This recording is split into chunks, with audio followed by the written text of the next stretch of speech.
mkuu wa Oktoba 2025. Namba 1. Tanzania ilipata uhuru wake mwaka 1961 kupitia jitihada za majadiliano, mazungumzo na hoja za wanasiasa wakipingana bila kupigana. Watanzania tuna wajibu wa kuendelea kujenga demokrasia yetu kwa majadiliano na hoja, tukipingana bila kupanga kupigana. Namba 2. Demokrasia yetu bado ni changa. Demokrasia sio kama mtoto wa nyumbu anayezaliwa sasa na hapo hapo akaanza kukimbia kwa kasi kama wazazi wake. Demokrasia ni mchakato endelevu unaopaswa kujengwa kila siku kwa kuhakikisha kila hatua inalindwa na wadau wote. Namba 3. Sisi wakuu wa vyombo vya habari na wahariri waandamizi tulikutana wiki hii. Tunaamini katika kushamiri kwa demokrasia ya vyama vingi. Ni dhahiri kuwa vyombo vyetu vimetoa mchango mkubwa katika kuijenga na kuishamirisha demokrasia ya vyama vingi kwa miongo zaidi ya 3 sasa. Namba 4.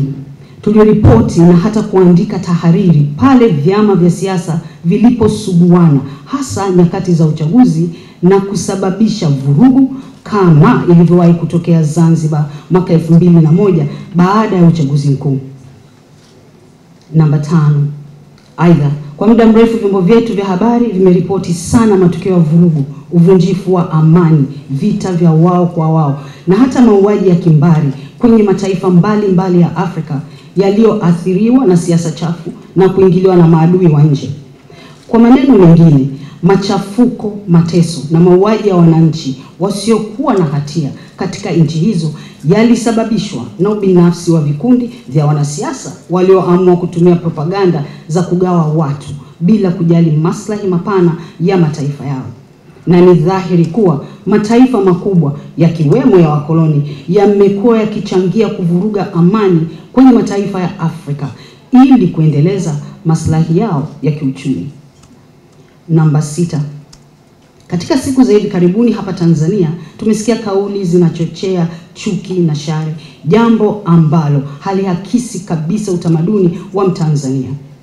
Kauli zinazohamasisha wananchi kufanya vurugu, kuchoma vituo vya mafuta, vituo vya polisi na mali nyingine, sio tu ni kosa kisheria, bali ni kauli zisizoakisi Utanzania wetu na zinazopaswa kukemewa na kila Mtanzania.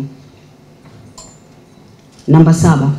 Mataifa yaliyotumbukia katika machafuko ya kisiasa, vita vya wao kwa wao na mengine kukumbwa na mauaji ya kimbari yalianza kwa kauli chochezi za mtu mmoja mmoja, baadaye vikundi, na hatimaye zikatengeneza uendawazimu wa kihalaiki kupitia vyombo vya habari na mawasiliano ikiwemo mitandao ya kijamii.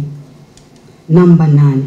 Zipo nchi nyingi zikiwemo jirani zetu Rwanda na Kongo, kule Sierra Leone, Ivory Coast, Liberia, Somalia, Sudan na nyinginezo ambazo zimebaki na makovu ya uendawazimu wa kihalaiki ambayo hata pale amani iliporejea au itakaporejea bado makovu hayo yanaendelea kubaki kama sanamu ya kumbukumbu ya majuto.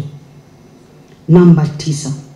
Tanzania imekuwa kisiwa cha amani kwa sababu ya misingi iliyowekwa na waasisi wa taifa letu na utamaduni wa kukaa meza ya mazungumzo ili kumaliza tofauti zetu.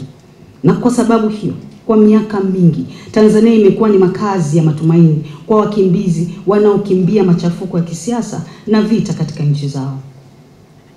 Namba 10.